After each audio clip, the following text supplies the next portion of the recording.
Hello, Dog Nation. I am Brandon Adams. This is DawgNation Daily, the daily podcast for Georgia Bulldogs fans, presented today by Kroger. And we've already been going strong for 15 minutes here on the DawgNation homepage, the DawgNation app, with what we call our First and 15. So if you ever, normally joining us on Facebook or YouTube or Twitter or Twitch, if you ever want to join us over there on the site, DawgNation.com, or in the DawgNation app, you can actually get a little early conversation. We'll take some comments. We can just kind of have some fun. It's very loose, very light. I never even know what we're going to talk about. We just sort of get on there and let it flow and let it see where it goes. So we'd love to have you join us for that at some point in time. Either way, though, we are glad you've joined us for today's show because we got a good one in store for you. It's Jeff Sintel, UGA Recruiting. Important thing to get to with Jeff is it could be that Georgia is on commitment watch here this weekend. We will talk about that before it's all said and done. Also, Georgia not playing on Saturday, but some teams are. What's relevant about this for the upcoming weekend, and is there a chance I could pick a few winners? Well, we'll see about that there as well before the show is done today, too. But before that,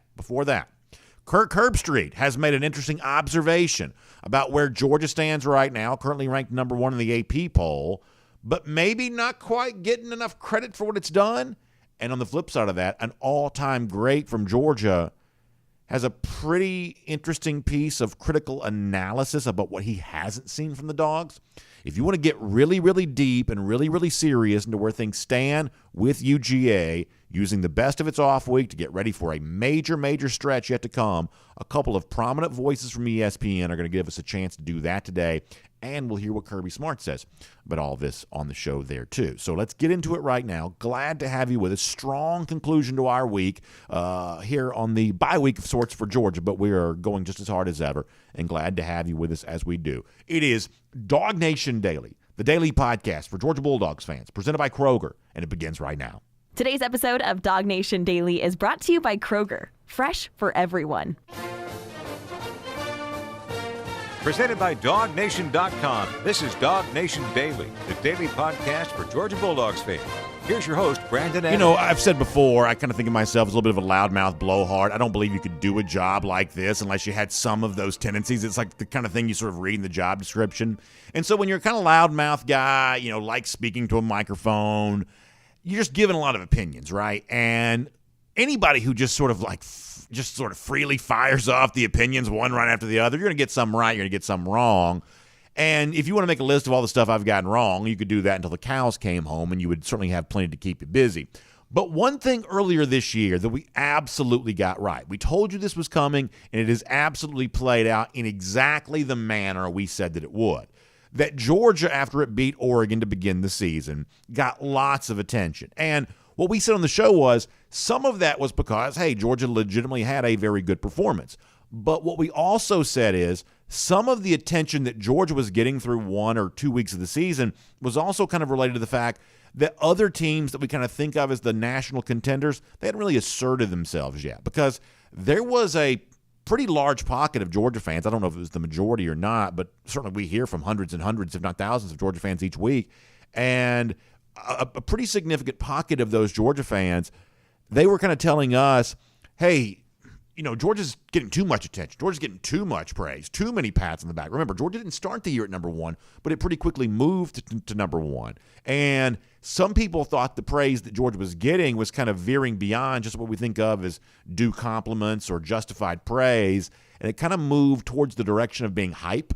And hype sort of, to a lot of people, doesn't really feel like a good thing. And then people were saying, ooh, Georgia getting too much hype right now. That doesn't really feel like a very good thing. And so what we came on the air and said is, there is nothing to be worried about here, because part of what Georgia's getting right now is not just because people are so enamored with how good Georgia is as the defending national champions. Some of this is related to the fact that Alabama didn't play particularly well week 2 when it went to Texas. Ohio State didn't play particularly well in week 1 when it got a win against Notre Dame, but not all that impressive fashion. And long list of so-called national championship contenders, it kind of took a few of them a little longer to assert themselves in the season than it took Georgia. And what we said was eventually somebody else is going to play well. And at that point in time, they'll kind of be the flavor of the week. And at that point, you'll see less attention being paid to Georgia. Well, lo and behold, that is definitely true right now. Georgia is ranked number 1. But if you watch a lot of the national shows, or if you listen to a lot of the nationally minded podcasts, Hear a lot of chatter about UGA, social media, even if you're kind of following the trends there on a Saturday. People are kind of more fixated on other things than UGA right now, especially Tennessee right now, coming off the heels of that win against Alabama. That's dominating the conversation. Georgia right now is kind of not. And what we said was, this is what's going to happen, and over the course of the last few weeks, that is exactly what has happened.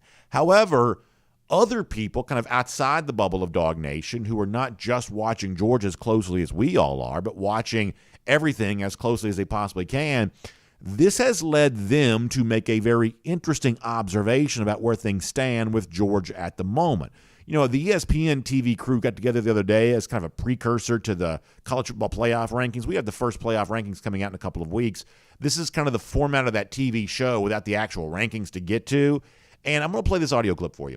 This is Reese Davis setting up Kirk Herbstreit about the lack of attention that Georgia's currently getting and what Herbstreit says, the way that might be viewed within the Georgia program right now, specifically with Georgia coach Kirby Smart. I think this is pretty interesting. Herbstreit kind of framing this as the media kind of helping Kirby Smart do his job right now. I think you'll like this. Reese Davis, Kirk Herbstreit from This Week on ESPN. Georgia's probably the most overlooked, forgotten, underappreciated number one team in the history of any first half of the season in college football. Kirby has to just be sitting here so appreciative and thankful to people like us that nobody is talking about his squadron. It's exactly the way you want it. There's a reason you don't see teams repeat. It's because it's not only hard to do, it's hard to keep your edge after you roll around in that confetti and you climb to the top of that mountain the year before. It's just human nature to lose that edge that when they were trying to get there last year to prove everybody wrong, when everybody believes in them. And then all of a sudden we get into the season and Tennessee's everybody's talking about, a lot of people talking about Alabama before last week, a lot of people talking about Ohio State. Nobody's talking about Georgia. It could not have worked out any better. And you may not like it if you're a Georgia fan right now, but I would be very happy with it. So that's Kirk Herbstreit there. And listen, I have to admit, I find what Herbstreit says very interesting. Herbstreit's one of these voices that whenever he weighs in heavy on a topic, it's going to kind of have a little bit of interest in it just because he's been kind of the longest reigning voice kind of at the top of this sport. So we kind of get why all of that matters with him. But I have to admit, I don't really agree with the premise of what Herbstreit's saying there. Herbstreit says that if you want to go back and look at every year since 2012, that was the last time we had a repeat national champion, and every year since 2012, the reason why we didn't have a repeat champion is because the team that was trying to repeat lost its edge. That's kind of what he says there in kind of a little bit of a knee-jerk spot. I'm not quite so sure I'd agree with that. And here's the comparison I would sort of make on this. Like when I was a kid, there was this thing called the Sports Illustrated Jinx. Are y'all old enough to remember this? Like back in the day in which Sports Illustrated was a really big deal, and who was on the cover of Sports Illustrated was a really big deal. Sports Illustrated came out every week, and they sort of chose whatever the hot story was, and that person got the cover of Sports Illustrated. And oftentimes it's sort of the person you expected to be, Michael Jordan, but sometimes it'd be sort of a new face on there, and this person's now risen to the level of being on the cover of Sports Illustrated, but then lo and behold, seemingly after being on the cover of Sports Illustrated, something bad would happen to them. There was almost the same version of this probably like 20 years later, maybe 15 years later, when the Madden video game first got popular, and whoever had a good enough season one year to be on the cover of Madden for the following year, and yet in that year in which their face was on the cover of the Madden video game, back when the game was a cartridge that you bought in stores, all of a sudden now that person's now having a bad year, and now there was a Madden jinx. So we've had the Sports Illustrated jinx and the Madden jinx, and I've always been the believer that people think this is somehow some sort of sorcery or some sort of bad luck. But in my mind, I've always just believed that success is just really hard to replicate in sports. That it's not about, oh, I'm on the cover of Sports Illustrated, now I'm jinxed, or I'm on the cover of Madden, now I'm jinxed. It's once you have a career moment, coming back and topping that again is just really hard to do. And once you have a career year in the NFL, it's just really hard to come back and do that again in another year. The year after having great success, having more great success, only a small group of people are ever going to be able to achieve that. And you better believe to me that college football works very much the same way.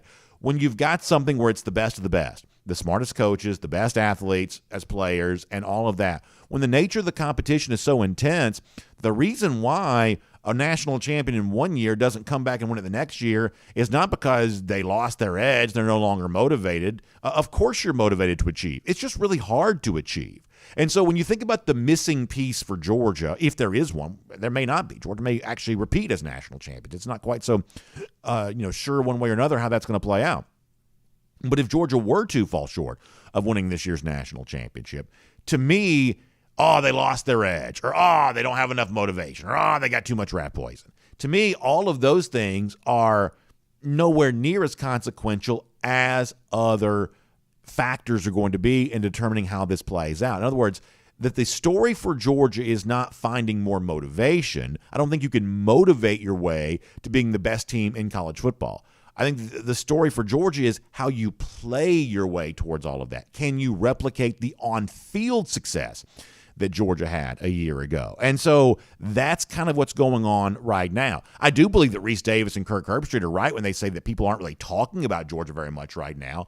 I think that's probably correct. But I think it's fair to wonder, well, if people really were talking more about Georgia, if they really were fixating more about exactly what's going on with Georgia, if the national media really did drill down as hard on UGA as we do on this show each and every day, what would they be saying? Well, it might not always be quite as complimentary as you might think. I thought it was very interesting, the same TV show, that even though Georgia's ranked number one, and obviously I think justifiably so at number one, I believe that on composite, Georgia's been the most impressive team in the country here this year. There's at least one aspect that maybe one of the all-time greats in this program thinks that Georgia still has plenty of room to improve. Following up on what Kirk Herbstreit just said there on ESPN TV this week, David Pollack kind of jumped in, and David Pollack says right now there is one area on this current team that he still sees as lacking compared to where Georgia was a year ago, and I think it's worth taking Pollack's words really, really seriously on this. Let's listen to David. They're significantly worse on defense, and I don't care what the numbers say. I just talk about you had a once-in-a-generational type. I mean, best I've ever seen when I've been doing this, front seven. And Jordan Davis isn't there anymore. Devontae Wyatt isn't there anymore. Trayvon Walker isn't there anymore. They don't get as many tackle for losses near the line of scrimmage. They're not as good getting off blocks, making plays, making things harder for offenses. And I think we'll see that down the road. I don't think they'll be as bad as Alabama was facing Tennessee in that offense, giving up big play after big play. But I think we'll learn more about this offense or this defense as the season goes along. But I will say, Joey, their offense is much better when they get a little bit healthier at receiver, and that they continue to build and grow. Because Stetson Bennett now has been the guy, and he actually took reps all fall camp and actually took reps this whole season. And I think he's in a better spot, and this offense is in a better spot throughout the season and going through their challenges. So maybe you agree with David Pollack on that, or maybe you don't. There's obviously room to have some discussion on that on both sides. I do think it's worth taking David very seriously on this. And the one thing that David says in that clip that kind of stands out to me is, I'm going to paraphrase here because I don't remember the exact words necessarily, but he's like, we're going to see more of this going forward. What David says is, I'm noticing a defense right now that's not matching what 2021 did in terms of the edge that it's playing with. Not the motivational edge, but the competitive edge it's giving Georgia on the field. I'm noticing that. And what David kind of says is, this may be foreshadowing what might show up in some of the biggest games that Georgia's still yet to play. They may not fall flat on their face like Alabama did last Saturday, he says, but it may still be one of those things where, hey, if you're used to Georgia being the catalyst that leads UGA to victory, it may have to be more of the offense here this season. And as I said before, you can agree with David, you can disagree with David, and if you disagree with David, you may be able to point to tangible reasons why you're right and he's wrong, maybe so. But here's the one thing you can't discount. This is not a new topic for David, and David's still very close to this program. David's obviously still very plugged in college football at large, and what David said on ESPN television this week actually really echoes something that he told us before the year began. You've heard me play this clip before, but this was when David was on our show back during the summer, kind of looking ahead of the Georgia defense, and like the one, I guess, concern he had for it, and the one statistical measurement that he gave us to maybe give an example of exactly what Georgia was going to be. Let's hear David Pollack back from DawgNation Daily here this summer. This defense is going to be at least 10 points a game worse than it was a year ago. Okay? That sounds horrible, Brandon. That sounds terrible. they'll still be in the top 30 in scoring defenses in the country. Like, they're still going to be really good, but you're going from historic good, historic great, 5 guys drafted in the first round. That doesn't even count in the Kobe Dean. So, I mean, you're just talking about you're going from super special to something that's going to be different. But who's your leading stat guy? You got Beal back. You got Nolan Smith, who I think is your heartbeat. The best defensive player on the team is Jalen Carter to me. So he's coming back next year. So you've got a lot of pieces to be very successful. Yes, they're going to have to be aggressive. Yes, you're going to have to continue to get the quarterback, and that's something that group I think did prove they could do really, really well at a high level, which sets you apart from many defenses of Georgia's defensive past. But again, they're going to take a significant step back, but they're still going to be really solid.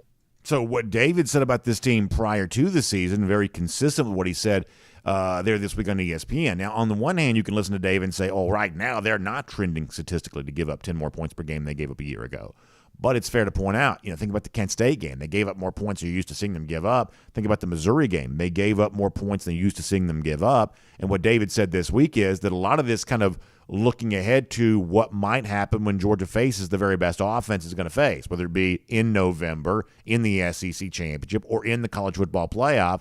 Can the Georgia defense be as dominant a factor towards leading to a national championship as it was last season? And to kind of put a bow on this topic, at least for now, and then build on it further in a moment. To me, this is not about motivation. This is not about nobody believes in you, let's go out there and show them. I don't think you can motivate your way to a 2021 defensive performance. I do think it's about pushing the right buttons. And you heard David say it right there. Hey, the pass rush was such a big part of what Georgia did last season. And the pass rush so far has not been a big part of what we've seen there from UGA. David's not the only one that's noticing that. It is, I believe, one of the big steps that Georgia still needs to take towards really being in the best position to possibly repeat as national champions. And can they take that step? We're going to talk about that, but first, let's introduce the show. My name's Brandon Adams, and this is DawgNation Daily, the daily podcast for Georgia Bulldogs fans. We're presented today by Kroger, and we are glad to have you with us, no matter how you get to us today, live on video, 10 a.m., Facebook, YouTube, Twitter, Twitch, on the radio at noon, on app and Sports Radio 960 The Ref. We're available as a podcast, Apple, Spotify, so many different ways to get our show, and we're just really happy to have you with us as a part of all of that. Also appreciate our friends at Kroger being a part of the show today there as well.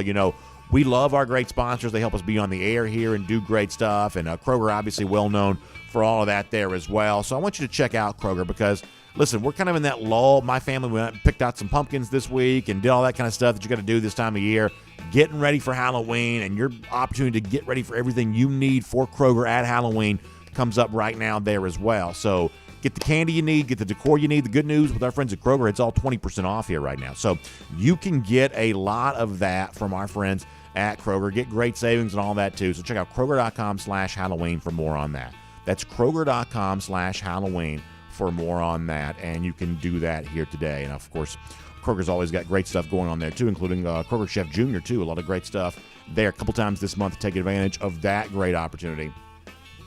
Where you can make a great food item and have your kids be a part of that food preparation. And for $7 per child, you get a great collection of, things to go along with the cooking experience. You can check more about that online at KrogerChefJr.com. That is KrogerChefJr.com. They got you covered on all of that. All right, so let's keep our conversation going here. And, of course, we're glad to have Kroger here. Let me also say this through there as well. If you're watching a video, you see me wearing the Eddie the Blind Squirrel T-shirt here today. We are fully focused and ready to go on the cocktail party that's coming up. Really, really excited about that next Saturday, and a lot of our great sort of cocktail party themed attire. You're going to see me wearing that, and I'd love to see you wearing that too. I know one of the things a lot of folks have come up to me and said, hey, B, I'm going to have my Lousy Stinking Gators shirt on when we go to Jacksonville coming up in a couple of weeks. And so whether it be the Eddie the Blind Squirrel shirt that I'm wearing right now or the Lousy Stinking Gators shirt that you can wear there too, if you're watching on video, there's a QR code that you can kind of just take a little picture of that, and you get the QR code. It'll take you right to where you need to go. I can't even believe we have that technology, but apparently we do. Or if you're, kind of listening podcast and you want to check this out for yourself, if you'll just go to the top of the page there at DawgNation.com, there's a thing you can kind of click into. Not only do we have the Eddie the Blind Squirrel and the Lousy Stinking Gators, but also the original Gator Hater design, the one that Started all of this so many years ago, and we've sold so many of. For a while, it was in the the Disney vault. It was kind of in the DawgNation vault. The original Gator Hater design was sort of in the DawgNation vault for a while, but now it's back, and you can get that at the DawgNation store there too. DawgNation.com. Use the QR code, or you can just go to DawgNation.store and pick all of that up today there as well. So, boy, so much going on, and so happy to have all of you with us for all of that. And let's get into now, before we get Jeff Sintel and talk some UGA recruiting, let's go around the doghouse here today, presented by our friends at Berkshire Hathaway Home Services. We're glad to welcome them back to the show here today, and happy to have them with us as a part of Around the Doghouse. So here's what we were talking about a moment ago.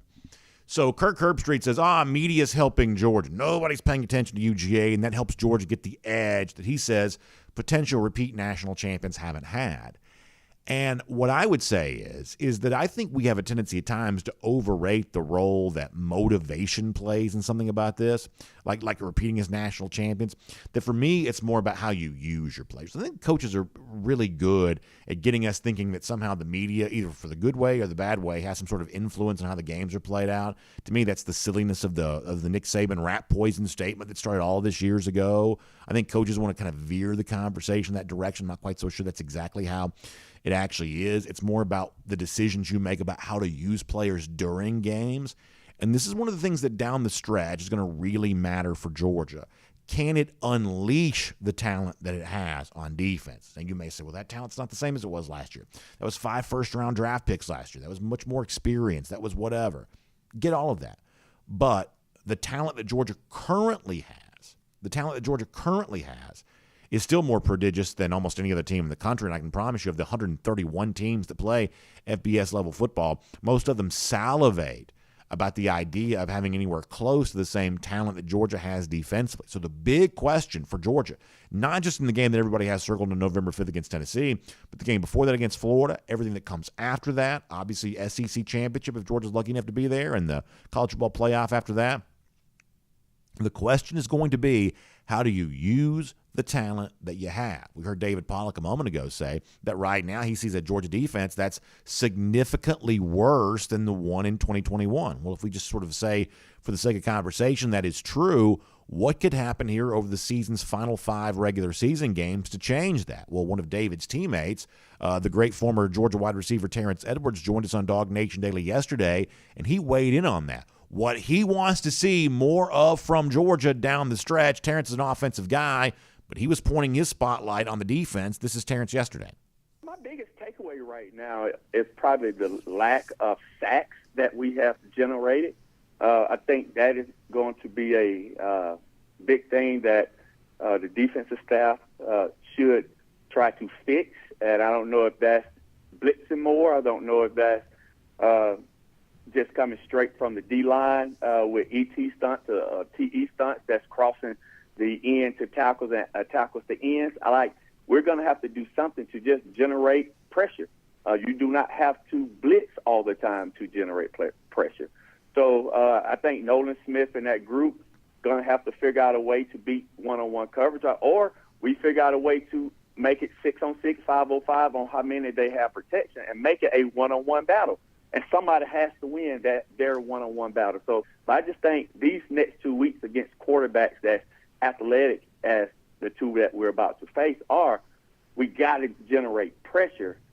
So I think that what Terrence says there is well said, but also true there too. He acknowledges this is a little bit of a complicated topic. You can't just be, hey, send the house and, send as many as you have to get to the quarterback, because Terrence kind of acknowledges with the statement there, there's obviously a price to be paid for being, too reckless during a game. We kind of all understand that. And yet he also kind of acknowledges that, hey, to a certain extent, it's about the result here. It's not so much about the decision you make to get there. It's about finding some way to push the right button so you do get after the quarterback, so you do create some sort of pressure, not just against Hendon Hooker, but as you said, against Anthony Richardson or against Will Rogers or whatever other Will Levis, whatever other quarterbacks that Georgia has remaining on its schedule. Terrence Edwards right there says the job of this Georgia defense is to create more consistent pass pressure they have through the first 7 games. And we said before, it's a little bit of a complicated topic, and that's something that Kirby Smart was good enough to kind of weigh in on Tuesday night about there too, acknowledging that A, needs to be better,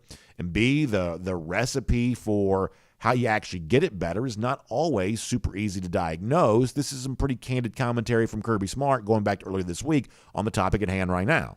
Yeah, it needs to get better, but we need an opportunity. You know, we did a real hard study on that and did a game-by-game breakdown of snap to throw.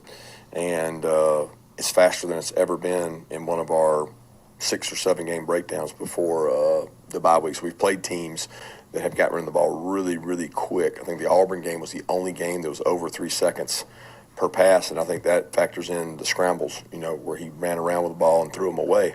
So there hasn't been a lot of opportunities, but that doesn't mean that we can't do a better job. And we've studied that really, really hard in terms of just looking at ourselves. And we're telling them, hey, if it's 2.6 that you got to get there by, then you got to get there by 2.6, or you have to affect the throw. And we've had several really good rushes where we affected throws in terms of bull, batting balls, and I'm saying bull, I bull rush to get the quarterback, get somebody in the quarterback's lap to affect his throw. But, you know, tough to be where we are sack-wise and just not getting a lot of opportunities. So I'm not an X and O's expert, don't pretend to be one, but one of the follow-ups I think would have been interesting for Kirby Smart in a situation like that is he talks about the idea of a bull rush, which is essentially just an athlete being better than the guy that's blocking him and just basically running right past him. If you're trying to get to the quarterback in, as he says, 2.6 seconds, does that give you enough time for a cross chop or a spin or one of the moves that pass rush specialists, like our buddy Chuck Smith would say, are really a requisite for being able to get to the quarterback? If they're getting rid of the football that quickly, can you put a little more seasoned type pass rush move and still get to the quarterback? I honestly don't know. I'd be curious to hear what smart people, kind of have to say about that. But one way or another, I do take some comfort in the idea that Georgia is talking about this. Even if the results yet haven't quite been the national championship level of 2021, the idea that Georgia, at least based on what Kirby Smart says, they're making it more of a mission to accomplish that in the season that's still yet to come from Georgia. I think that's a good thing. So let me kind of sum up all of this from where we started with Kirk Herbstreit to where we just finished with Kirby Smart there a moment ago. I've told you before, I'm not quite so sure that you should bet on Georgia win the national championship right now. Maybe you would think you should. Maybe you would think you shouldn't. But here's what I'd tell you. You'd be a fool to bet against them. You'd be a fool to say they're not going to win the national championship. I actually feel really good about where Georgia is right now. I think Georgia justifiably ranks as number 1 in the country. I don't think anybody has a better resume than Georgia does. And Tennessee has the most exciting win against Alabama, but I don't think it's a more impressive win than what Georgia had week 1 against Oregon. I really, really, really like where Georgia is right now, and I think that Georgia fans should like that too. However, I would also tell you this, that Georgia, just like all the other national championship contenders, has areas where it has to improve in order to bring home that trophy here in 2022. It's not about a motivational edge. It's about a competitive edge on the field. Smart coaches dialing up more of the kind of pass pressure that Georgia made as a hallmark of its play in 2021. That's a needed component to beat Florida, to beat Tennessee, to beat Mississippi State, to beat Kentucky, and you better believe all the games that come after that. We'll see in the coming weeks if Georgia can push those buttons, but it's going to be one of the most important topics as we really get into the discussion of go for 2 in 2022. That's going to be a big part of all of that. And that is Around the Doghouse. It's presented today by our friends at Berkshire Hathaway Home Services.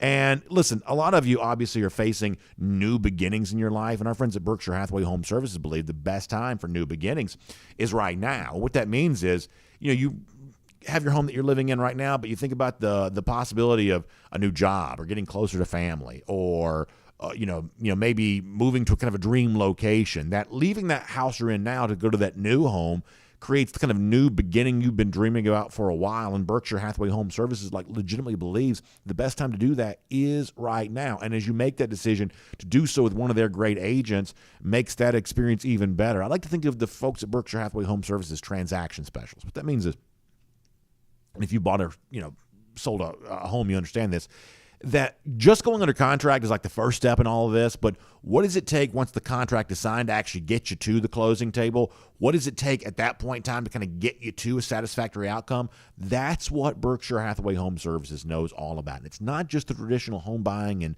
house selling process.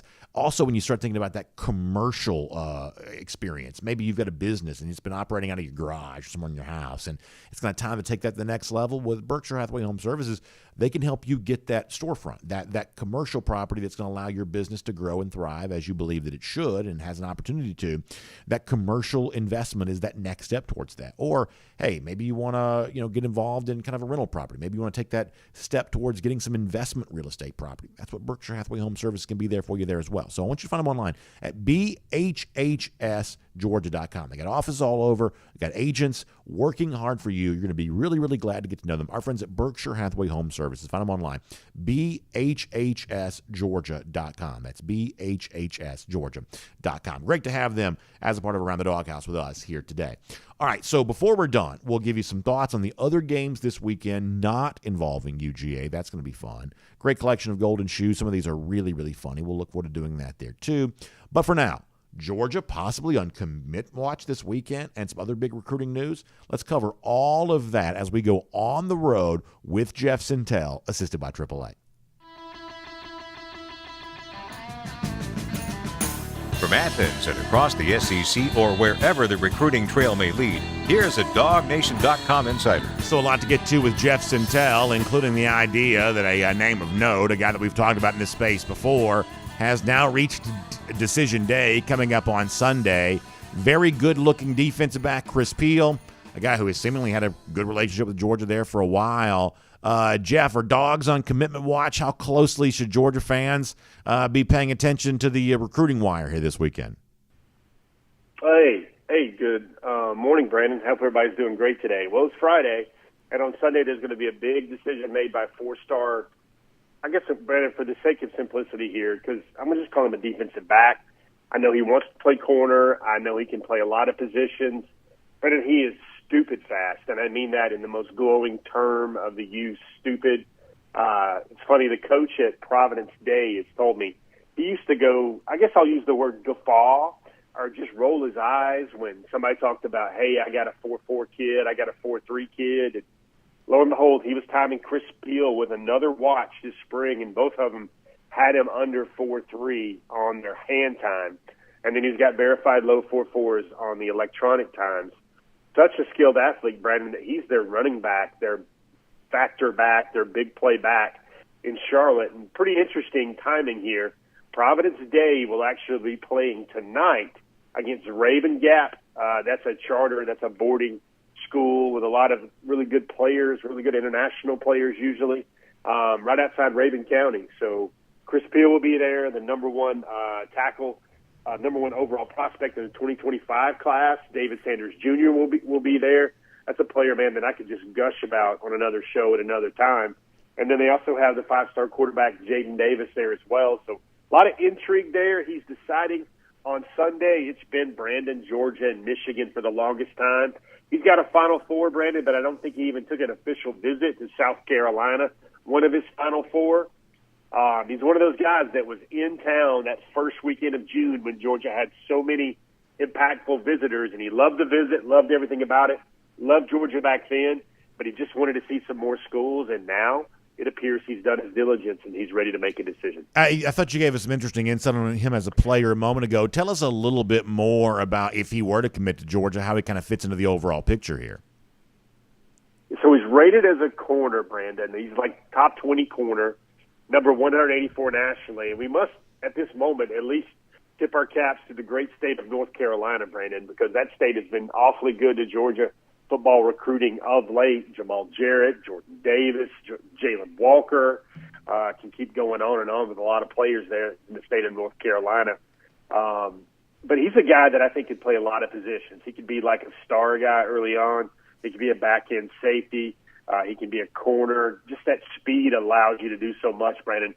And if there's one thing we've noticed now about cornerbacks, especially for Fran Brown, in his time as a Georgia cornerbacks coach, Brandon, they better be able to run. They better really be able to run, like to run with the Arian Smiths and the C.J. Smiths of the world, and that's one thing that Chris Peel certainly has. He has foot speed in abundance.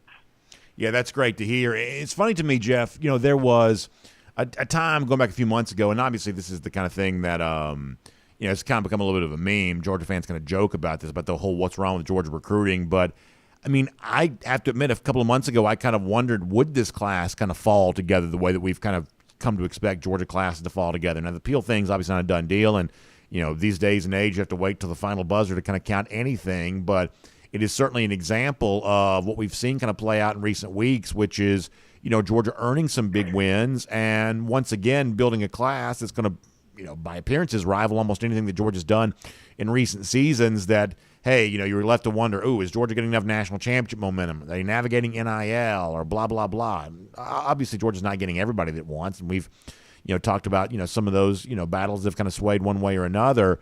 But certainly when it comes to producing what is just by almost any objective standard in elite class, whether Peel joins up or not, it sort of seems like Georgia's once again trending in that correct direction.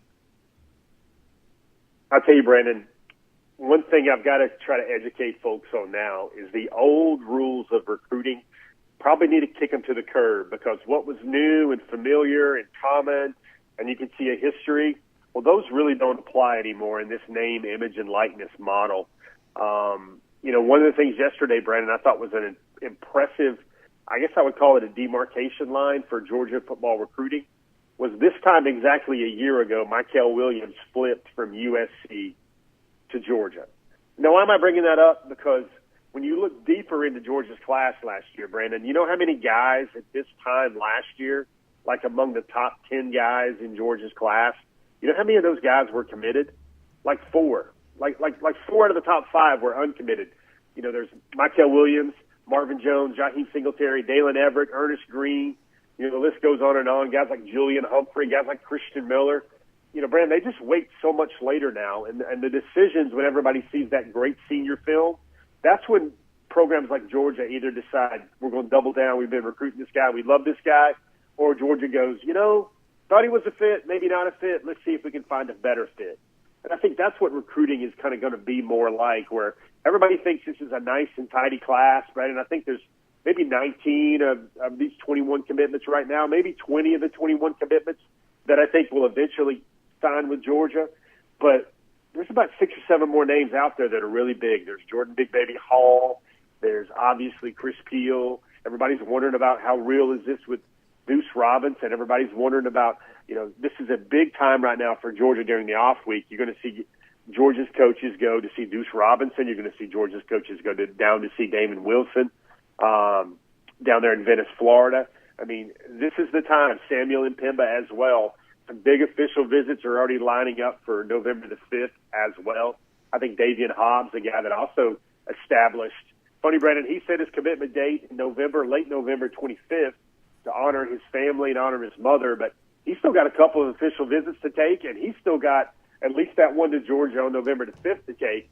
And he's like, I don't know where I'm going, but I know what I'm going to decide. So he's almost kind of bottlenecked some pressure there for him as well. So put a pin in that talk of 2 big visitors, apparently, or I should say visits that Georgia might be taking to see some elite prospects. I do want to come back to that in a moment.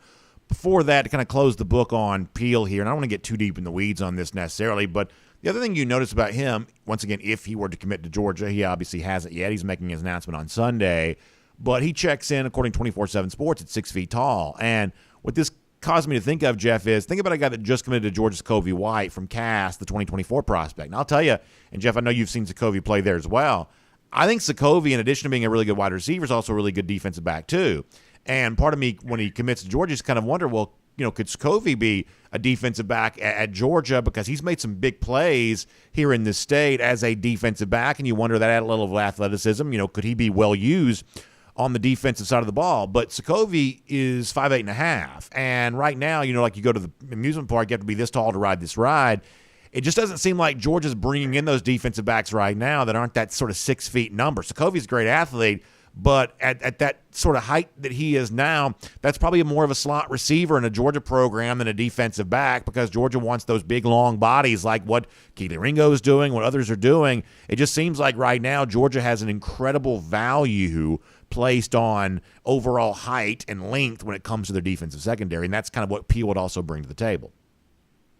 Yeah, definitely. You look at A.J. Harris, the highest-ranking public commitment right now for Georgia. He's about 6'1".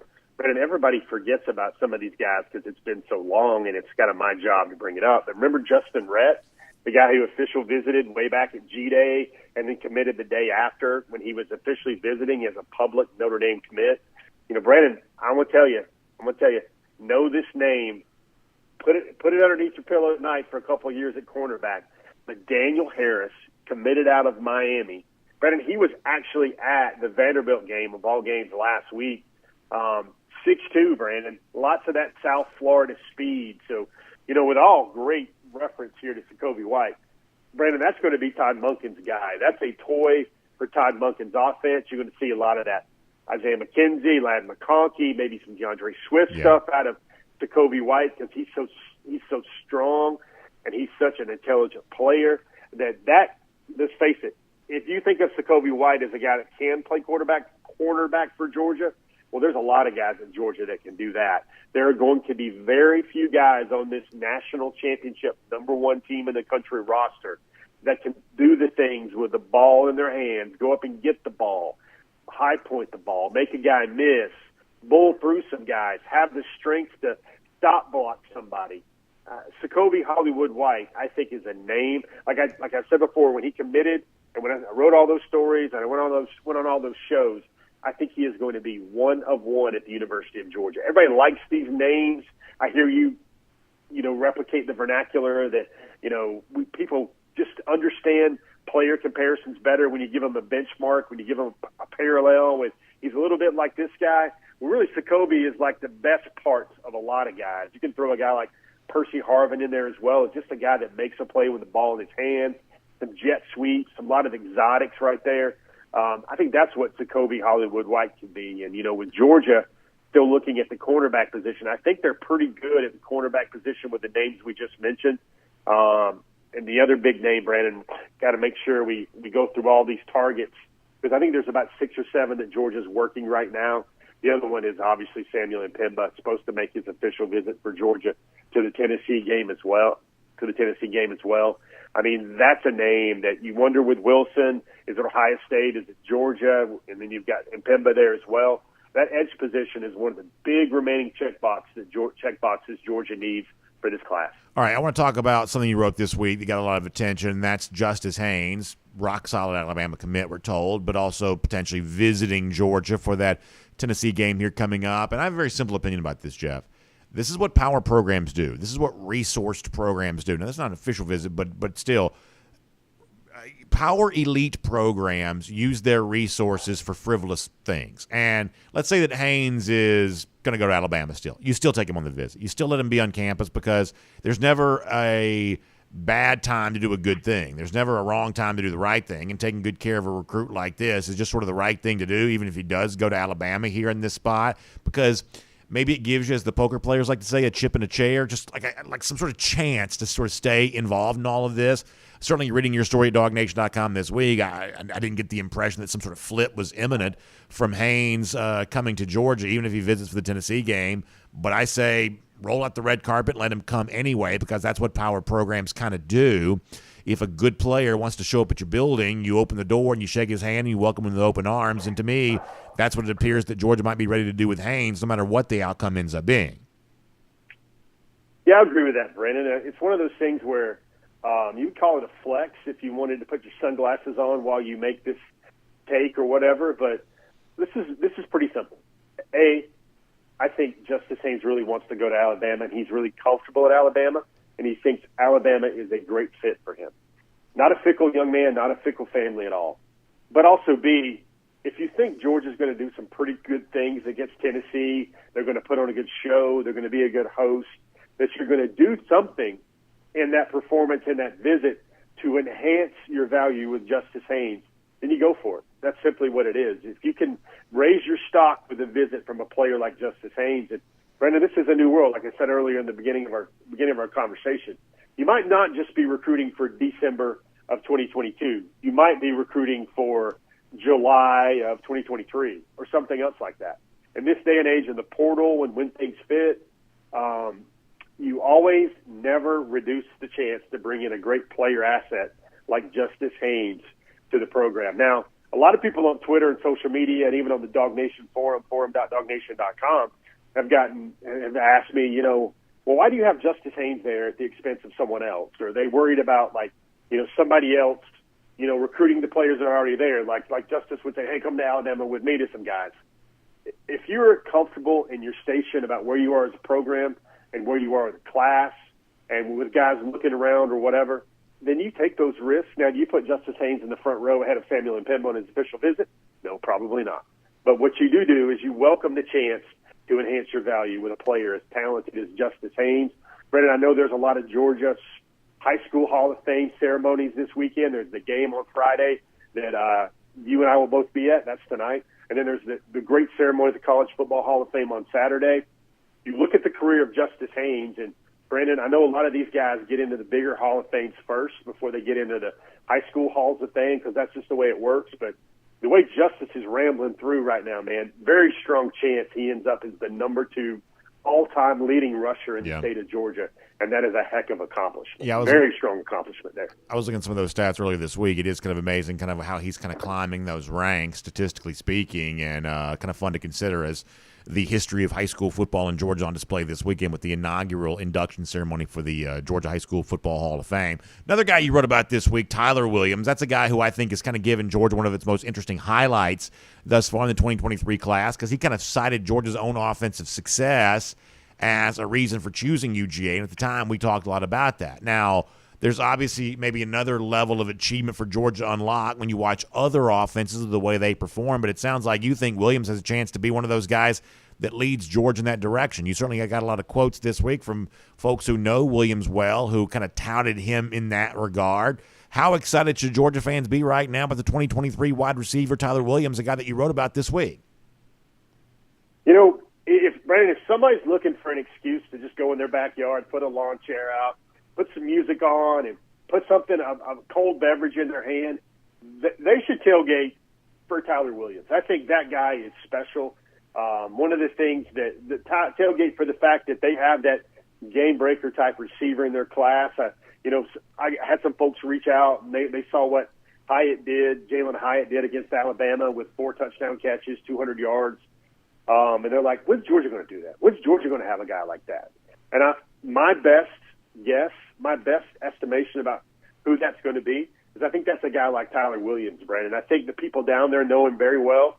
Brandon, he was a point guard for one of Tracy McGrady's AAU teams and one of his basketball teams coming up, club basketball team.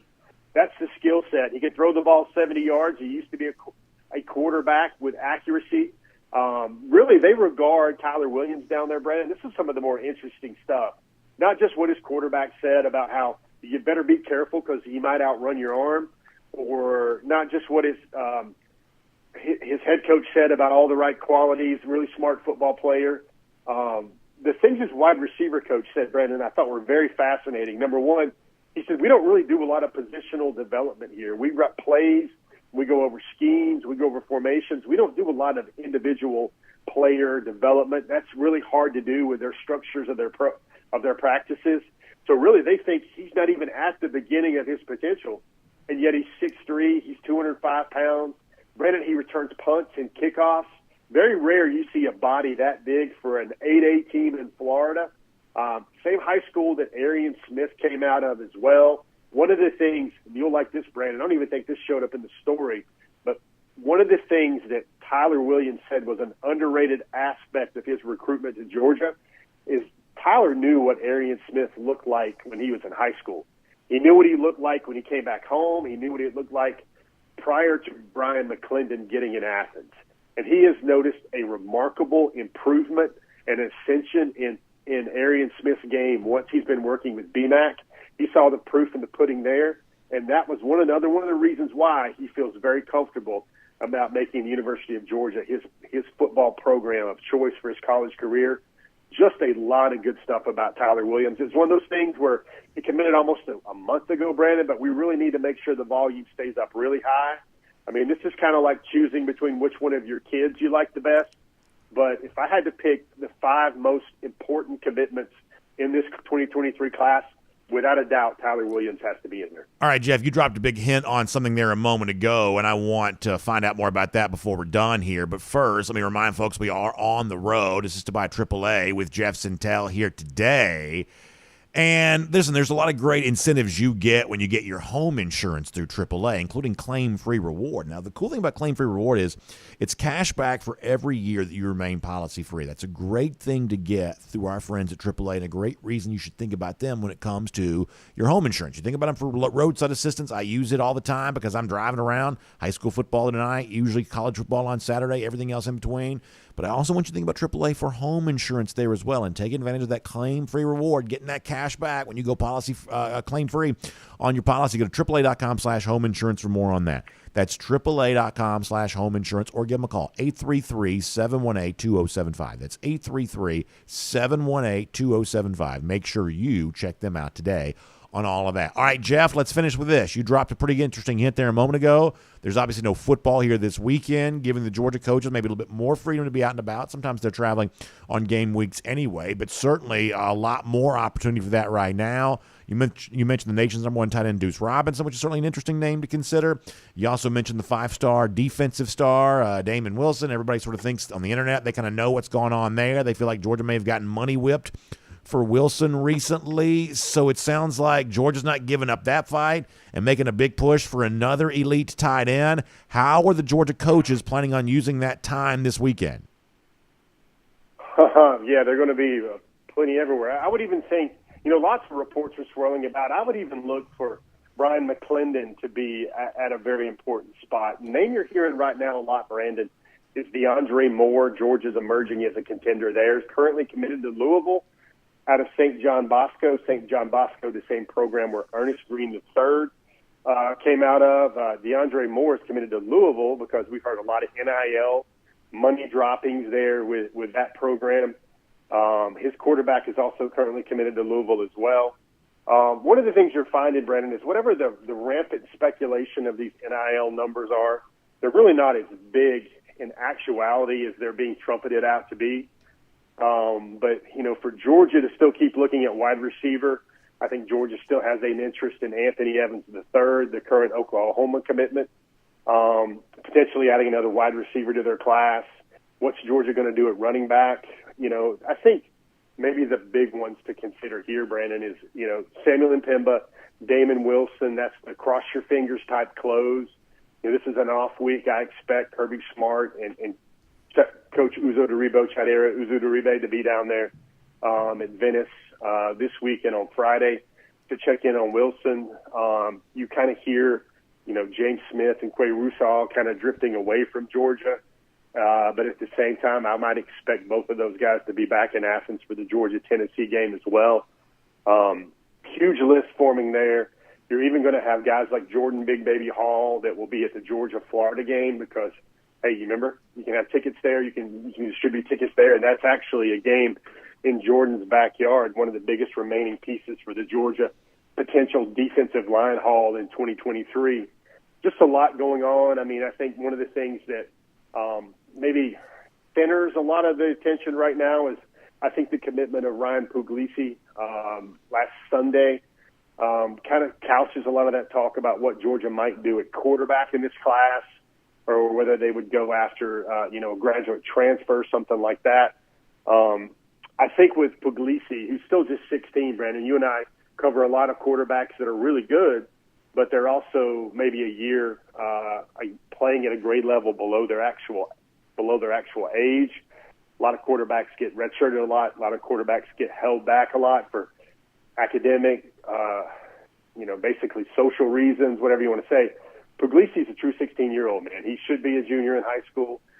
He just got – we're going to start calling it the Munkin bump or the dog bump or whatever, but we saw that Puglisi's ratings quickly ascended from 3-star status to where I think On3 has him as the number 3 quarterback in the country and number 39 overall for the 2024 class. And, Brandon, never would have thought that. The entire 2024 recruiting class for Georgia at this time, publicly, is all on the offensive side of the ball. And I don't know if we've ever been able to say that for a while once a class got about 5 or 6 names deep.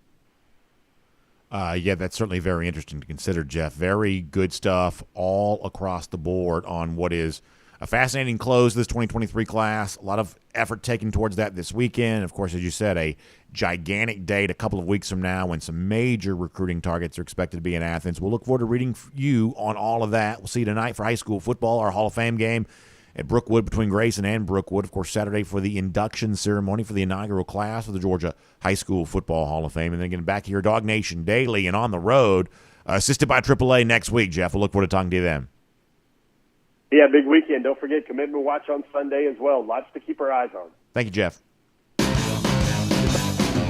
Let's take a look around the rest of the league. This is SEC Through. All right, good stuff from Jeff Sintel. We appreciate him going on the road. We might can bring that down just another tiny little bit. Thank you so much. Appreciate that.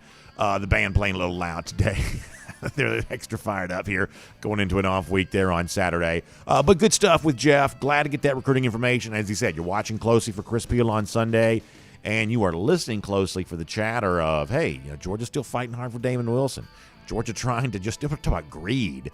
Can you imagine adding Deuce Robinson as a tight end to what Georgia already has committed for the class of 2024 tight end on the roster right now at tight end? Todd Hartley more than earning that paycheck right now and going out there, apparently, as Jeff said, taking that big visit here, an example of that too. And also some interesting late chatter kind of emerging on Brian McClendon there as well. So really good recruiting intel. Jeff Sintel provides it, and we're happy to have it. Now, before we give you some thoughts here around the SEC, let's go cruising around the SEC, courtesy of Royal Caribbean. And we had one of our commenters on our DawgNation homepage a little earlier talk about how excited he was about to be on Independence of the Seas coming up in April for our second ever DawgNation cruise, and I'm excited about that. I love hearing all the momentum, the enthusiasm kind of building for this. I was also kind of excited about something else. So Royal Caribbean's got a brand new ship they're going to be unveiling here really soon. Going to be sailing, I think it's early 2024 on this, and they've kind of dropped some new information. It's Icon of the Seas. I like this kind of stuff. When Royal Caribbean unveils a new ship, it's always amazing to see just the awesome new amenities they're putting on board, and Icon's going to be unlike anything you've ever seen before. Even more kind of a water slide presence. One of the things that I think is really fun about the Royal Caribbean cruise ships is kind of like the stuff you can do on board that really comes at no additional charge. And like Royal Caribbean ships have had water slides now for a while, and it seems like the water slide technology keeps getting better and better. But y'all, you're going to see the what is basically like a full-on water park on board Icon of the Seas. That's the new ship getting ready to set sail. So not only do you visit places like Perfect Day, Coco Cay, that have the tallest water slide in North America, but you essentially have a water park on board your ship that comes at no additional charge. So it's one of the reasons why, if I get some time away, if I get a little downtime at work, I'm thinking about whether it be a quick getaway like we're going to be doing on Independence of the Seas, or whether it be one of those longer 7-night type voyages that you do on one of the Oasis class ships, or coming up pretty soon on a ship like Icon of the Seas. Getting away for a Royal Caribbean cruise vacation, always the right decision. And especially true coming up in April, we are on Independence of the Seas for our second ever DawgNation cruise. Our good friend Jessica Slater, a travel agent specially selected for us by Royal Caribbean, going to help you out with that. She's got a website that she's made, royaldogs.com. You can find out more information about the DawgNation cruise. That is royaldogs.com. You can also give her a call, 770-718-9147. That's 770-718-9147. And you can find out about all the really great stuff that's going to be going down on our second ever DawgNation cruise. It's going to be great. Can't wait to see you there for it. All right, so on Friday, it's kind of become a little bit of our tradition to give you some thoughts here on the big games of the weekend. Of course, there is no Georgia game on that this week, so I'll kind of bounce through some of these others here. A lot of eyes on Alabama right now as a 21-point favorite hosting Mississippi State on Saturday. Here's a number that I think you'll find interesting. Alabama hasn't lost very many games, of course, but in the last 7 games for Nick Saban at Alabama, coming off a loss, probably not surprised to find out Alabama undefeated when facing a loss in the next game. They've won those games by an average of more than 30 points. They've covered the spread in those games by an average of more than 2 touchdowns. So when Alabama has lost, they have come back strong the following game. Ironically, in recent years, a couple of those losses also meant a game to follow against Mississippi State. That was true last year in the game right after losing to Texas A&M. That was true in 2019 in the game right after losing to LSU. Mississippi State was the very next opponent. Total blowout city. That doesn't necessarily mean anything, but it's just kind of a cool trivia fact. As you see the Crimson Tide playing the Bulldogs there on Saturday, I see no reason to expect anything different than this. I like an easy Alabama win there on Saturday. I'll take them minus the 21 points. Fun rivalry in the SEC. Not a great slate of games this weekend.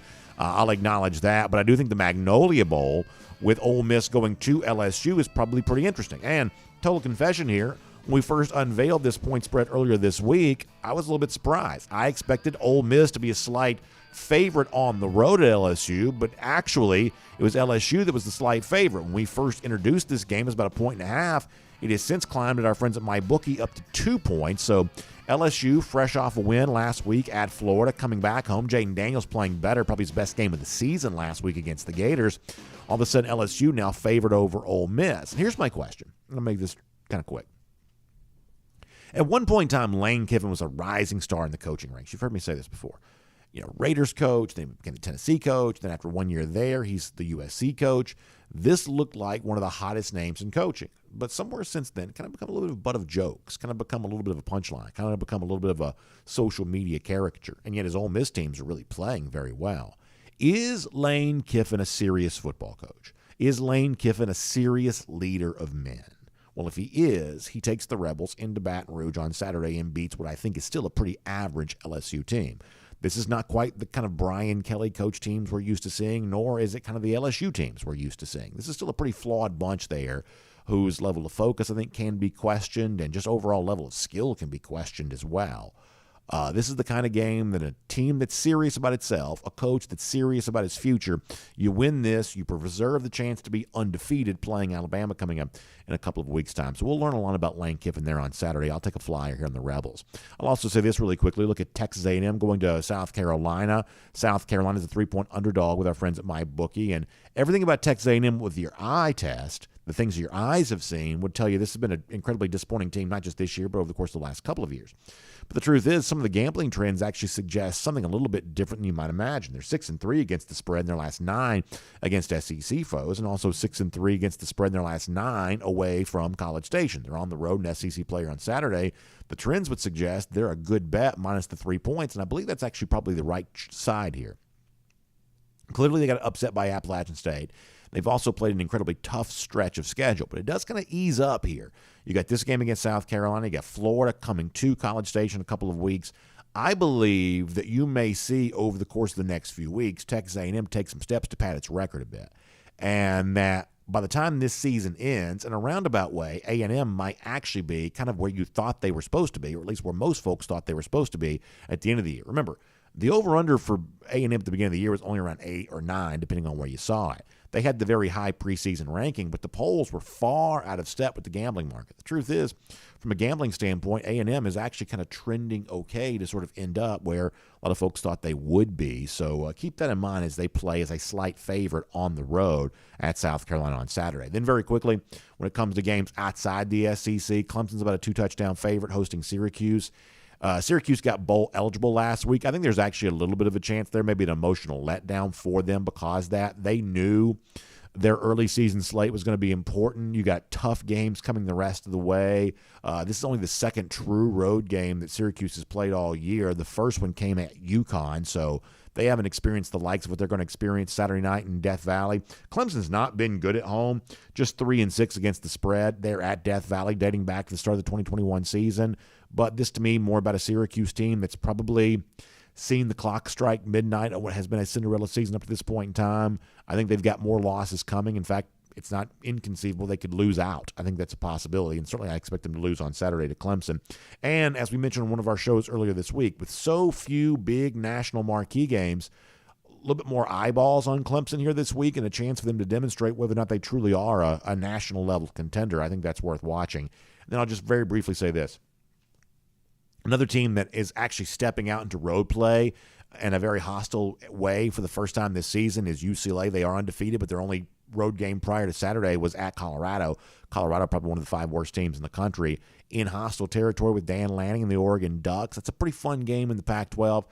I'll take a flyer here on Oregon minus the 6 points. That's not a strong play for me, but it's the pick that I'm making. But kind of an interesting measuring stick game in the Pac-12 and similar stuff going on in the Big 12 where TCU is riding Max Duggan, a quarterback playing very well, kind of undefeated mark there too. They have played tough games now several consecutive weeks, and another one of those against a ranked Kansas State team on Saturday. I think if TCU wins this, I think you have to assume that at least for right now, they're as for real as you possibly could be coming out of the Big 12. They would have had a pretty difficult stretch they would have handled. This is also maybe the moment in which some of that kind of runs out on them. I think it's expected to be very windy this weekend for that game, and that sometimes leads to poor quarterback play, which could hurt Dugan. And frankly, this is a Kansas State team that may be better than you realize.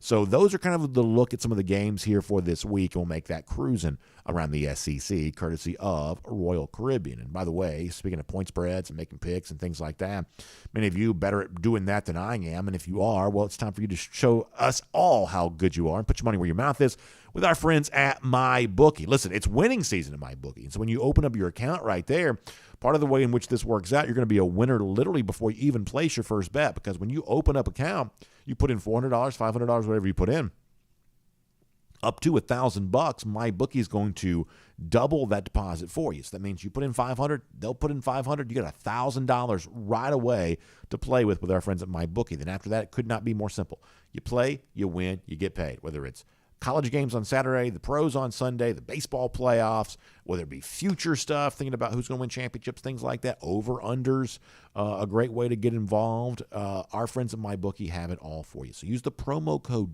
DawgNation. It's all one word, spelled the way it's supposed to be, D-A-W-G. Use the promo code DawgNation, get signed up with our friends at MyBookie, and after that, you play, you win, you get paid. Bet on anything, anywhere, anytime with our friends at MyBookie. Simply type it into your browser. Internet does the work for you. And when you use the promo code DawgNation, you take advantage of the big deposit bonus. Now, there is no football here this weekend for UGA, but there is still plenty of weekend fun. In fact, many of you kind of getting away for the weekend. And that's kind of the sort of the theme, I guess, of our big finish this weekend presented by the Finish Long Drink. I want to show you this. This is kind of a blast from the past. Our buddy Mad Dog sent this to us not too long ago. He's enjoying that 4-day weekend at the beach. This is going back a little while earlier. Drinking a long drink and listening to the DawgNation Daily podcast. Well, first of all, Mike Mad Dog, we appreciate you doing that. We also appreciate all your great golden shoe submissions over the years. And boy, doesn't that look great? Nice, beautiful waters, tranquil, I believe is the word you'd use there. The perfect white sand, sugary white sand, and the long drink cranberry right there in Mr. Mad Dog's hand. So I hope your weekend finds you just as happy as Mike the Mad Dog was back in June when he was enjoying all of that. And it can be with our friends at the Finish Long Drink. So make sure you check them out online at thelongdrink.com. Whether it be the cranberry, which Mike was enjoying, the Long Drink Strong, that's 8.5% alcohol by volume, Long Drink Zero, that's no carbs, no sugar, or the traditional in the blue can with the gin kick, the citrus flavor. That's probably my favorite version of the Finish Long Drink. And whichever version you think you would like, I believe you probably would. So find them online at thelongdrink.com for more on that. You can find out whether it be a golf course or a beverage store or a restaurant or a bar somewhere near you that has it. Just put in your zip code, and they'll help you figure it out. Go to thelongdrink.com for a lot more on that today. All right, we got a little bit of a collection of golden shoes to give out to wrap up our show, so we'll kind of run through these pretty quickly here. Let's show the first one here. Always fun to see Georgia fans feeling good about themselves and feeling good about where the Dogs stand as you head towards the stretch run of the year. And a beautiful edit by our buddy Brandon Griffin, who says, if you come with the Kings, you best not miss national championship trophy in sort of a Game of Thrones style throne there, and you better believe that Georgia sits on top of the college football world, and they are not relinquishing that throne anytime soon. So Brandon Griffin, well done by you. We'll give you a golden shoe for that. How about our next one here there as well? An oldie but a goodie. You've seen more excuses coming from Alabama here lately, so that no excuses wall in their football building, once again marked out by is that Boja Bob? Boja Bob marks that out, and it's some excuses. We've seen this one before, but it's still really, really funny because Alabama's got a litany of them, it would seem. So we'll give Boja Bob a golden shoe there for that. How about our next one there, too? We got this a couple of times this week. The great play on the Jaws. First of all, one of my all-time favorite movies. But the great play on the Jaws movie poster with the gator floating in the water. Uga coming up like the shark Bruce, just coming up from out of the water, a la Jaws there on that. Thank you to Corey Welch and the dog Andrew who sent that to us. We'll give both of you a golden shoe for that classic. And anytime you can kind of tie Georgia into the Jaws theme, I am certainly all on board for that. It's a beautiful, beautiful, well done edit. And our next golden shoe here as well, Chris GoDogs8419 also says he finds it funny that Alabama fans are whining about the refs celebrating a Tennessee touchdown. We made fun of that earlier this week. He says this is what America sees, the rest of America sees on a weekly basis, and it's the referee kind of dressed in crimson colors with the Alabama hat on. That's very funny from Chris. We'll give him a golden shoe there as well. And then finally, there is this. Our buddy Philip Thomas sent this to us, and I thought this is really very funny. So he says, I've been traveling in Alabama recently, and I'd like to confirm that the rumors of another Bama rebuilding year are indeed true. And it shows him taking a picture of himself in front of a sign that says, another project to rebuild Alabama. It's a roadside sign there talking about rebuilding Alabama. And after the Tennessee game last Saturday, maybe it is indeed another rebuilding year for the Crimson Tide. That's funny stuff from Philip Thomas, and very well done. A well-deserved golden shoe coming your way. Of course, all of that to be thought about in the future for Georgia. For now, the business at hand are those lousy, stinking Gators. And guess what? They have had a long national title drought. How about 5,034 days since they've won anything of note? And coming up just 8 days from right now, Georgia back in Jacksonville, loving the cocktail party, having a great time. By the way, more fun announcements coming up on that here really soon. But loving the cocktail party, having a great time, and beating up on Florida 8 days from right now. That's our Gator Hater Countdown. Y'all enjoy your weekend without the dogs. Make good use of it. We'll see you back here Monday for DawgNation Daily, presented by Kroger, and on video. Time now for the R.S. Andrews Cool Down. R.S. Andrews, the one you turn to for your air conditioning, heating, plumbing, and electric needs. They show up on time, do the work that's promised, for the price that's promised. You can trust R.S. Andrews on that today. All right, here's what we're going to do. We're going to do about like 10 really strong minutes of comments, and we're going to roll out of here after that, and we're going to let you all enjoy a great weekend. So it's going to be fast-paced, but it's going to be thorough, and so we're going to get as much of that as we can, and then say goodbye to you here today because we got a lot going on. DT looking forward to 8 days from right now. JP saying that the UCLA-Oregon winner still has an inside track for the college football playoff. Yeah, I think that I'm sort of thinking this, and maybe I'm going to end up being wrong. I think by Monday, we may know a list of teams that are currently college football playoff contenders. And I think if TCU wins on Saturday, they're on that list. I don't think they'll make the playoff, but they are on the list. When you go back and look at what they've done over the course of the last few weeks, that's a pretty impressive run that they've kind of been on. Kansas State, another somewhat stiff test here this Saturday. If UCLA goes on the road and wins at Oregon, they may just be good. I mean, that's a tough win. In a roundabout way, UCLA could prove more this week than Oregon could. And there may be, if you're like I guess UCLA is leaving the league, so maybe you're not. But if you're like a really pro Pac-12 guy, a UCLA win's probably better for the league overall, but the Bruins are leaving, so maybe that's not quite the case. JP also saying the Texas-Oklahoma State game's underrated. There was a lot of hype building on Texas before last week. Now, they did win, but it was really close against Iowa State last Saturday. Quinn Ewers is good. Quinn Ewers is playing very well right now. I don't know what kind of game he had last week. I didn't really see much of it because we were all kind of, so fixated on the Georgia game and then the Bama-Tennessee game. But it was kind of funny that, sort of in typical Texas's back fashion, Longhorns got a lot of hype going into last Saturday and really had to fight just to beat Iowa State. So I don't disagree with the point about the game being pretty interesting. I think it's a pretty interesting game, but it was kind of weird, maybe not so weird, but interesting, maybe the better word, to see Texas not quite living up to what people's expectation was last time. And also Minnesota-Penn State, pretty fun game too, as he points out. Hunker Down 93 says the blind squirrel hates all those lousy, stinking Gators. You better believe that is the case. You better believe that is the case. Hunker Down 93 says I'm wearing a shirt that he owns. Glad to know that. Glad for all of you getting the Eddie the Blind Squirrel shirt. Randy Hall, no, I don't know that we did say what time Chris Peel is committing, but we'll see if we can do that. Connor, I know you're doing 50 things. We don't have a time yet on that, so we don't have a time yet on that.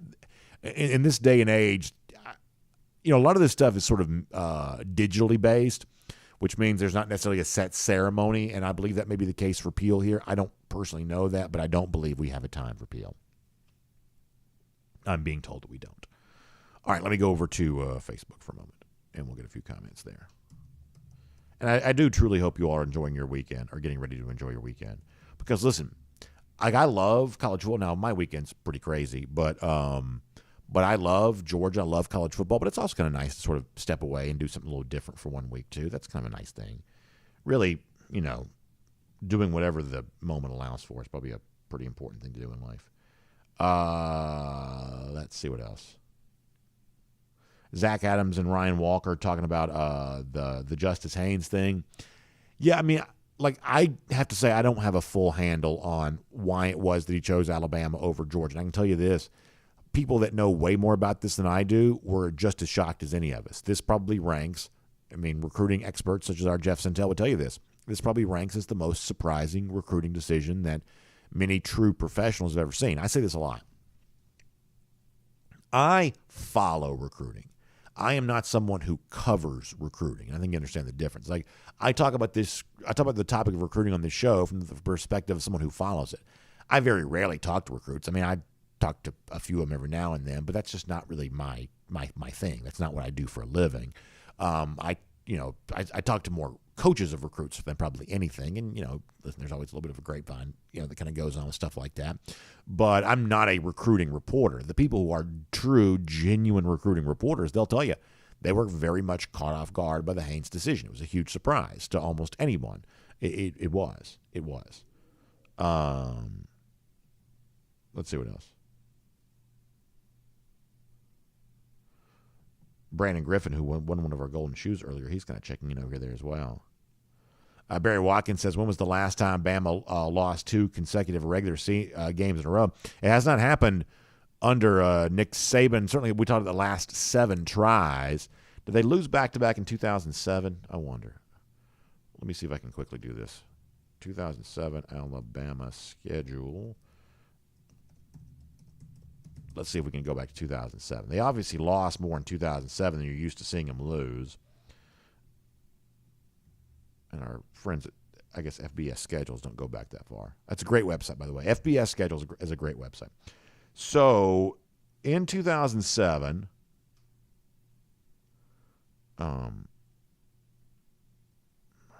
see, the sports reference page is a little bit harder to read on this. They lost back-to-back in September, lost to Georgia, then lost to Florida State in consecutive weeks. And actually, how about this? In 2007, in Saban's first year, they lost 4 of the final 5 games of the year and a 4-game stretch in a row from November 3rd through the 24th.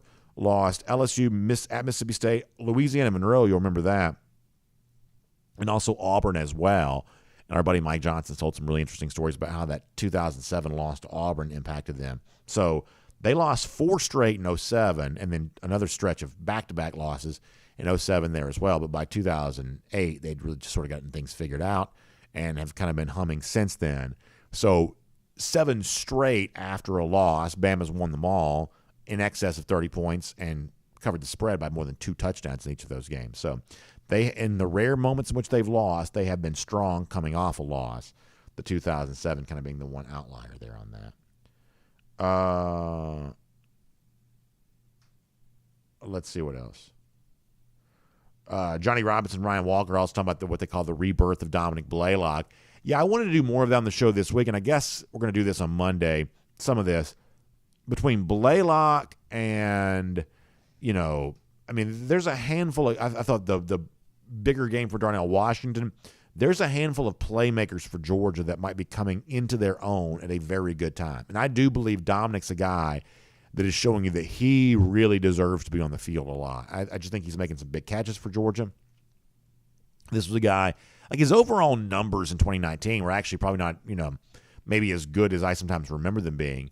But when he had those flashes as a freshman, you were left to conclude this is a really good player. This is a potentially very good player. We all know what kind of athlete he was in high school.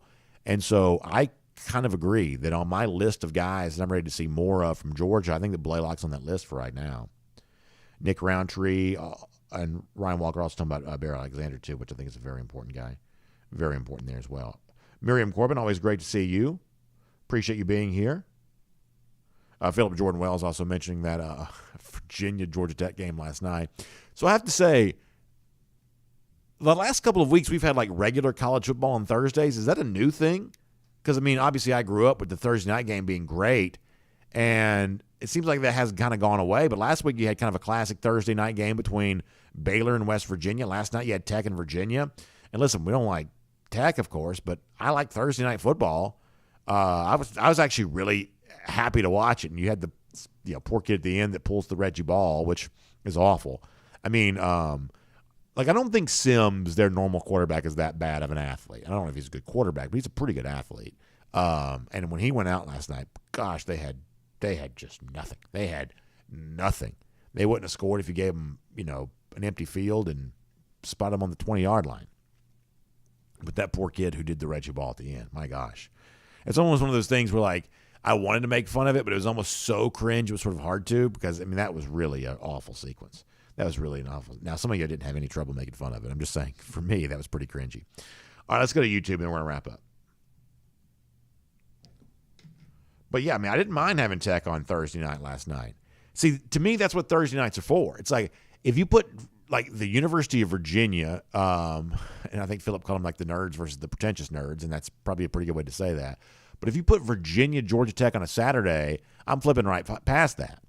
But if you put that on a Thursday, that's my Super Bowl. Like, I had baseball with my son last night, but when I came back in, that's my Super Bowl right there. I am settling in for that there on a Thursday night. You better believe. Connor Riley joins us. This is where college football has got to just say, yes, we understand we're competing with the NFL. We're just going to put good games. We're going to put content out there. We're going to put games on there. Like, just don't be afraid to compete. Like, people are going to find Tech, Virginia, because it's interesting and because Arizona, New Orleans was somehow worse than that game. I would rather watch South Alabama, Troy than watch that Arizona Saints game from last night. But while I have you, Connor, is this new? Are we back to Thursday night college football again? Because I don't remember this being a thing last year. I think there are a few games like randomly sprinkled in throughout, but it's not a consistent week in, week out. Hey, we're going to have a game at 7:30 every week. And with the NFL game being on the streamer, put that thing on regular ESPN TV and see if you can steal some eyeballs there on that. I think that's not a bad idea. Of course, we love streaming video because that's how we make our living. But nonetheless, let's go over to YouTube here for a moment, and we'll get ready to wrap up. Oh, Andrew Hughes says, thanks for showing my Jaws dogs pick. I'm the dog. Oh, you're the dog, Andrew. Okay. See, a lot of times I'm late to the party on knowing who our social media handles are and our YouTube names are. I'm a little late to the party on that. So I'm really glad to know that. It's an awesome rendition of that for sure. By the way, Frank Patterson asking about our good friend Ella Dorsey. Ella is off for the off week, but she'll be back with us next week. So we're looking forward to having Ella back. G. Grace Bama Boy saying, I'm hoping Alabama doesn't drop another game. I'm not sure which team will show up. So, like, I'll be as objective and honest as I can be. And I said this on our recording for Go With The Flow. Like, there's a part of me that obviously likes kind of stirring the pot with Alabama and talking about how terrible things are. I do kind of enjoy doing that. But being as objective as I can, I do think right now Alabama is in the category of, gosh, I'm not quite sure what we're going to get from Alabama. Now, on Saturday, I assume they're going to play well, but there is a little bit of hesitation. There is at least a little bit of, are we sure? Can you just rubber stamp this team the way you always have? And maybe they'll feed off that, maybe whatever. But they clearly have some stuff to clean up here. Alabama is kind of used to being in a category by itself, and right now they're not in that category by itself. Now, what we don't know is, like, take Georgia out of the discussion for a moment. Just compare Alabama to Ohio State. We don't know how a team like Alabama compares to Ohio State because Alabama's far more tested. Alabama went on the road to Tennessee. Alabama's played on the road at Texas. Ohio State hasn't really done these things yet. Now, next Saturday they're at Penn State, which I still think is a pretty tough game, although Penn State did not do against Michigan what I expected it to do. So, maybe we'll see eventually that a team like Ohio State is similarly flawed, or maybe in the case of Georgia, whose overall level of competition is about to take a big step forward in the next few weeks too, maybe we'll find out some things about Georgia. Maybe some of what we think is bad about Alabama is only related to the spots that it's been in. Maybe that's the case, but this is definitely not an Alabama team that you can kind of treat as a given the way that maybe you would have in the past. Let us see what else. Colby giving you a little bit of, I believe that's World Cup talk, because I believe the United States is facing Wales in the World Cup. I believe I know that. So there you go. That's like soon. I'm getting a thumbs up there on that too. And that's soon, right? That's only a few weeks from now, or a couple of weeks from now. So there you go. Crow King 123 says, I think we're a really bad matchup for Tennessee. He means Georgia. So they got to go on the road, and our crowd's going to be off the rocker loud and no offense. No, he says no offense, but we're better and deeper on defense than you guys are. I mean, I kind of agree with that. I think if you're a Georgia fan, you're confident about the game. I think you have reason to be.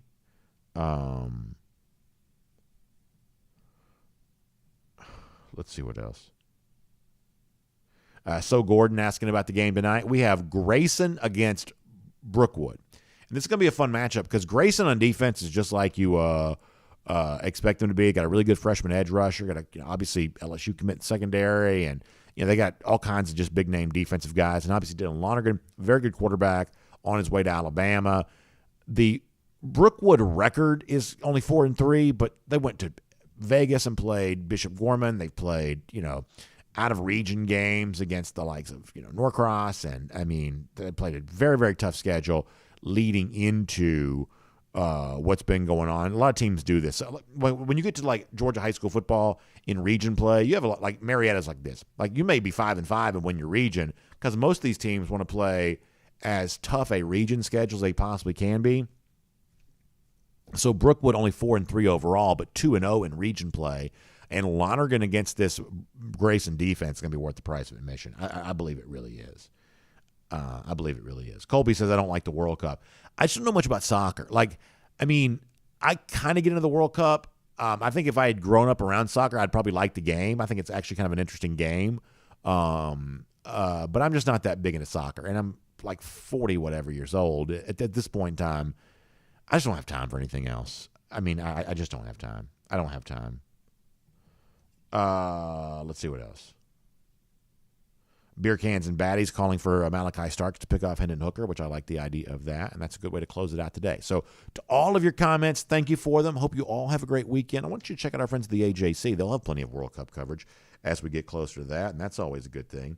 Also, taking a look at the Atlanta Falcons here and what Arthur Smith's got going on with that bunch right now. Certainly playing a pretty good brand of football and really, really tough. And now the landscape in the NFC South gets a little bit different after the Christian McCaffrey trade. You may have seen that.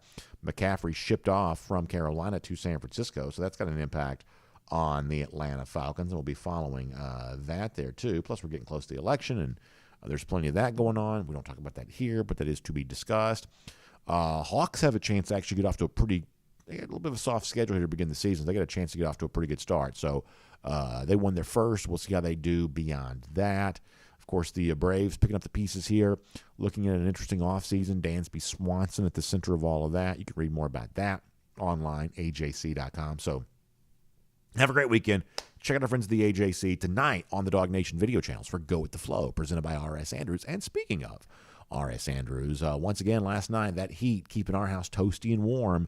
And if your furnace, if your heating system's not quite working the way it's supposed to, if you're not toasty and warm on a cold night, well, guess what? It's time to get it tuned back up to factory fresh specs. R.S. Andrews can help you with that. So find them online at rsandrews.com. Enjoy your weekend. Do something fun on Saturday, but be back here on Monday because it is heading for the cocktail party on Monday.